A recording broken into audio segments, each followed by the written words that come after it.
Bismillah, salatu salam wa Rasulullah sallallahu alayhi wa sallam. How's everybody doing? Alhamdulillah, it's been a minute, but I just want to share with you guys at WSU, Washington State University.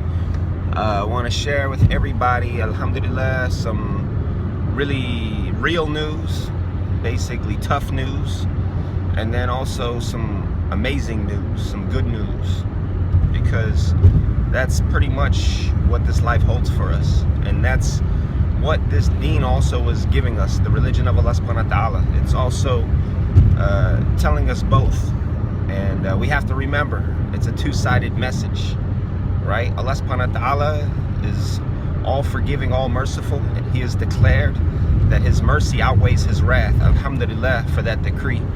Alhamdulillah for us. We're very fortunate that that's what Allah has decreed, because He could have decreed whatever He wills for Himself, but He chose to decree that His mercy outweighs His wrath.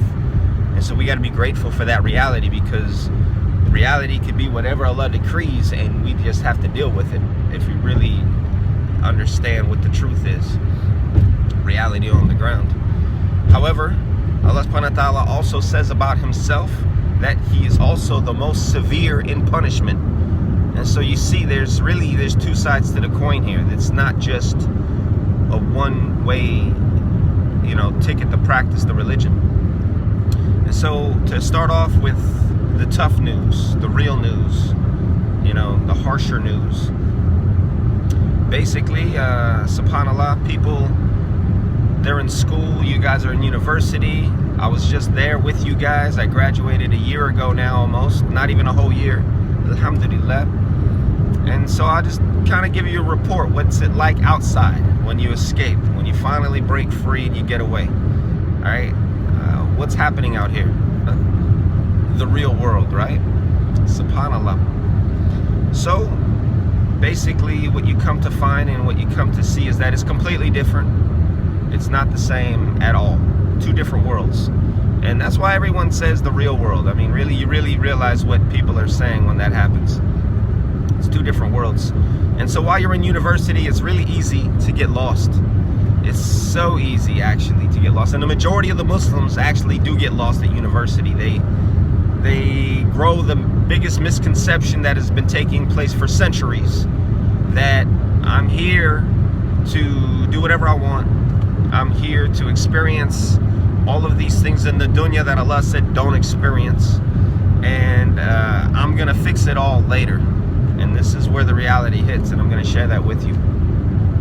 So as you're in school, alhamdulillah, you're obviously gonna be as tempted as you're ever gonna get tempted, because the whole world is doing pretty much everything that Allah said don't do.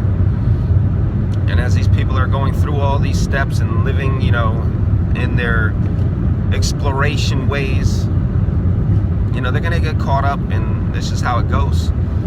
But the problem is now people are losing their religion, because when you're willfully sinning against Allah subhanahu wa ta'ala, you are actually making a trade.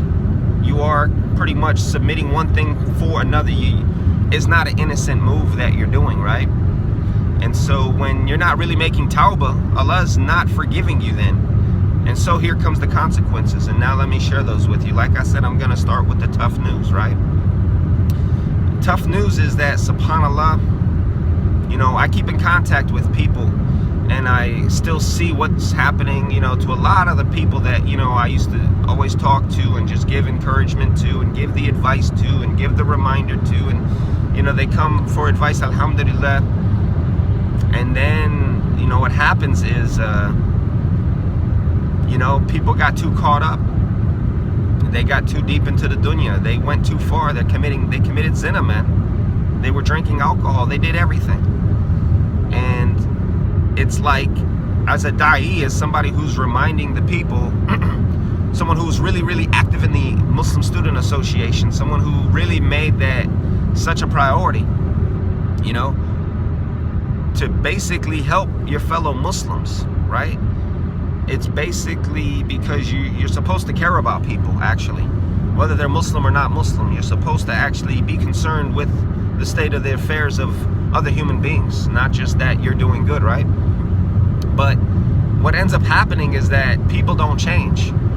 That super tauba that everybody was planning on making, it never happens, actually. And then you basically notice that whatever took place in school is the same thing that's happening now. And the people that even graduated, they can't change. They can't change. They just can't do it. Because what they thought was going to happen was that they were going to make some kind of switch right in their heart. They were just going to go in there and just turn it on, like the dean was just going to activate. I'm out of school now.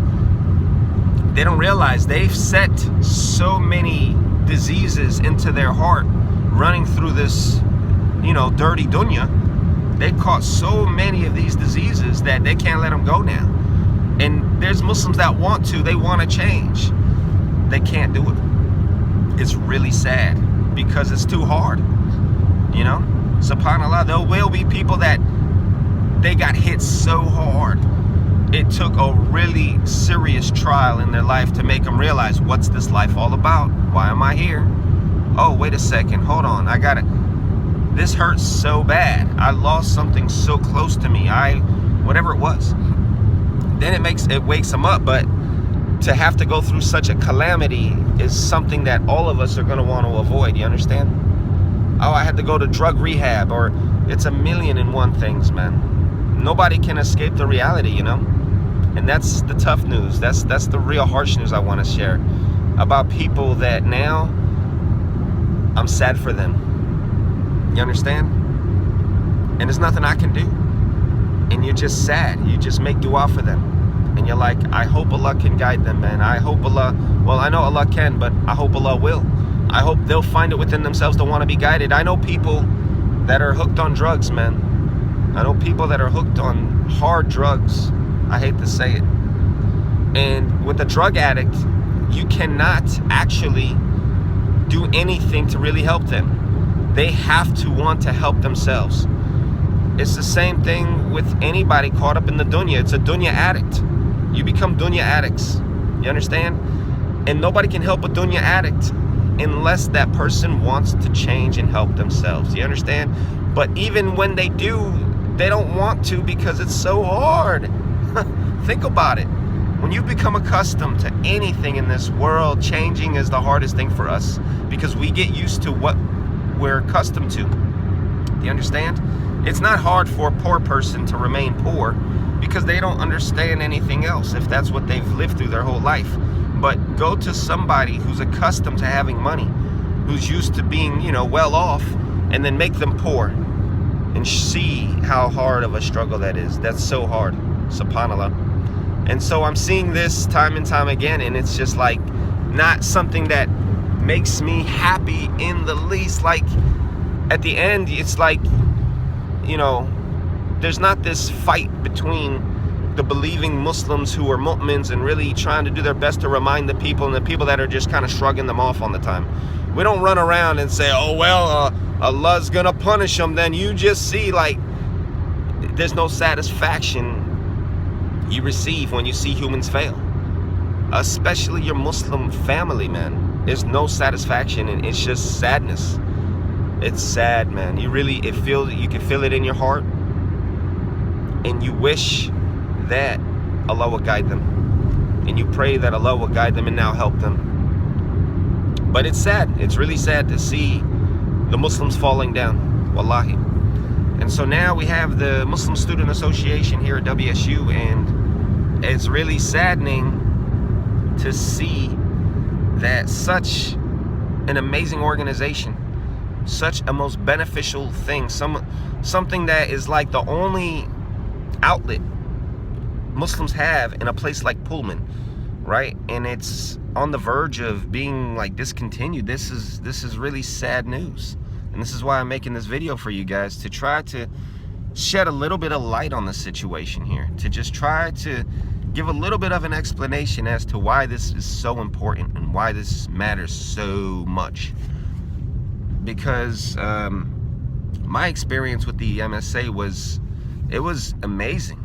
I mean, the things that I experienced in my iman, in the work that I was able to have access to work with other Muslims, to do beneficial things for Muslims and non-Muslims to spread the religion. It became a part of my life. It became a practicing way to live my lifestyle. And that is actually what we need as Muslims. There's no human being that could actually hold on to anything seriously if they don't practice it, if they don't have an outlet for it, if they don't have a way to walk through the steps and to have some action parts of it. You understand? And the MSA gave us all of that. And it gives people that. And it teaches you guys so many things when you're working together to accomplish something as a team. I mean, these are organizational skills that carry on with you.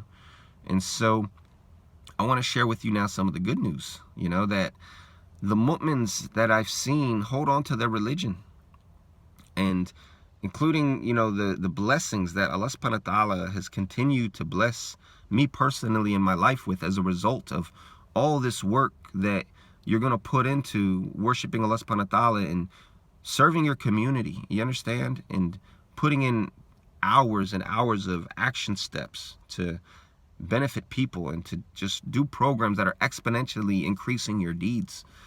Do you understand? There's nothing more intelligent, there's nothing smarter you can do for your iman, right, than to work in the MSA while you're in university. There's nothing else better to do than to be an activist. And to see that there's not any group of Muslims that want to rush to this work, you guys are crazy. I'm sorry to say. You guys are out of your mind, because that's like Bill Gates coming and he's setting up shop and he's saying, who wants to come and collect for the next, 4 years every week a paycheck of like $5 billion. Come get a $5 billion check every weekend. I mean, that's the equivalent of what the MSA really is for your deeds. And you guys are not capturing that. Wow, that's unbelievable. You must not realize that you're going to really, in your life, once you graduate, need Allah subhanahu wa ta'ala. I mean, as you need him right now. But you're like I said, school's so not real. It's hard to understand reality. And so it's easy to just get, carried away and realize and think to yourself that, oh, I really don't need Allah subhanahu wa ta'ala so much. I mean, I've got everything I need. My food is covered. I live in a dorm. I don't have to pay rent and all this stuff. I'm not in real competition with anything, So you don't really understand the real world yet. It's hard to, because you're not there, and you can be told about it. I could explain it, but life is competition, and every human being out here is trying to make money, and they want to make that raise. They want to move up, and you're going to get out of school and you're going to work your butt off just to establish yourself. I promise you. I know some of you have rich parents, but even with that, you're going to always need Allah subhanahu wa ta'ala in your life. I promise you. What's our comparative advantage, if you think about it, against the rest of the people that we're all competing with? It's Allah. And because I have Allah subhanahu wa ta'ala, I can tell you personally, I can't explain to you the blessings that come with being a worshiper, with being someone who's promoting his religion. You could just see it in your life. You're like, how did this happen? How did this come play? Just give you a quick example. I mean, I now have a construction company which is licensed, bonded, and insured in the state of Washington. It has everything. We have our office set up. We have, our logo. I mean, all these things fell right into place. But where did this all come from? It came from meeting my partner, my business partner, alhamdulillah. And both of us together were the perfect team. But Allah subhanahu wa ta'ala is the only one who could have made that happen. This is someone I went to school with, who saw me working in the MSA, who, realized, wow, this brother really is putting this effort towards the deen of Allah. I want to, stay close to this guy, right? And so that's what Allah will also throw into your life when you're doing things for the sake of Allah, right? You're going to attract the best of the people around you, because blessings beget blessings. This is how it works, you understand? And so I want everybody to realize that, don't wait until you're done school to start worshiping Allah subhanahu wa ta'ala. Don't wait until you're out of university to hit the real world without a parachute now. The deen of Allah is your parachute. Don't throw that backpack off and think I'm safe. That's not going to help you. It's really going to hurt you. big time, I promise you. And none of us is going to be happy about it. We're not going to be celebrating, talking about we told you so. We get no benefit out of that. It's just sadness, man. I don't want to feel sad, wallahi. You know, we need to really think. We don't have time to waste. In your classes, you don't have time to waste. You really need to be gaining knowledge to understand your material instead of just skimming through it, honestly. You know, when you get out here, you know, there's parts of my classes, as much as I hated my civil engineering program because I just did not enjoy being in class. I hated every minute of it. There was some parts of it that I'm so grateful I focused on, because now it's helping me in my field. It's helping me in construction, and it's going to help me in the future. And so, you know, it's the same thing with your religion. We need to develop your lives, to develop your knowledge in Islam while you still have time. When you graduate, I can't explain to you how busy life is going to get. You have so much free time right now, and you need to utilize it. You don't have time to waste. Somebody told you, you know, he came in your ear, the shaitan, and he whispered, oh, you know, you're young. You don't really have any responsibility. It's fine. You got to do the young thing right now. You have to do the college experience. I promise you. It's such a foolish, like, game that the shaitan has played us with. He really has. And Pullman sucks completely. Pullman is very boring. There's nothing there. So don't think that, wow, man, I'm just so bored out of my mind that, you know, what am I supposed to do here? You have to try to work as hard as you can to make it worthwhile. You know, you have to work together as Muslims to hold it down together. I promise you, if you can just hold it down for a little bit of time, go through that test, just hold tight onto the deen of Allah subhanahu wa ta'ala. Rasulullah sallallahu alaihi wasallam said that one day this religion will be like holding onto a burning coal. Well, let me tell you what, Pullman is that burning coal, okay? It's not easy. There's nothing to do there, man. So don't think that, you know, you're struggling for no reason. It's just that, you know, the Muslims have to organize themselves 3 times as hard to provide. That's why the MSA is so important in Pullman. So now you're telling me you guys don't want to put a little bit of an effort to throw an umbrella over, you know, the people that do want to hold on to their religion? You don't want to kind of send out a little bit of shade to kind of show what these Muslims that are losing themselves there as a way of what life should really look like for the Muslims? We're just going to throw all of us together. We're going to collectively throw our deen. There always has to be a group, you understand, that's holding our religion down. There must be that. You understand? So I encourage everybody to turn their lives around as of right now and stop playing with your life. Life is way too serious. Life is way too competitive. This world is way too cold. These people out here in this world, they're willing to cut your throat just to make a $2 raise. I promise you that. They're going to throw you under the bus. They're going to try to destroy your reputation, put you in a corner, and leave your career into pebbles, because everybody wants what everybody has. You understand? Bottom line. So all these friends out here that you think are your buddies, and you know, you guys are just putting your confidence in each other, like you guys are going to actually still be friends after school while you're disobeying Allah together today, you can also discount that. Those are not going to be your friends anymore. All right, for the most part. The only relationships that ever really last are those built on, you know, hasanat. Those relations that are built on barakat. You understand? I mean, think about it.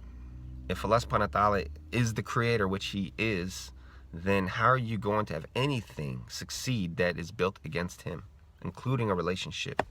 It's really common sense, honestly. I don't have to get deep into tafsir, into hadith, and fiqh, and fatwa, and, you know, to make you understand that.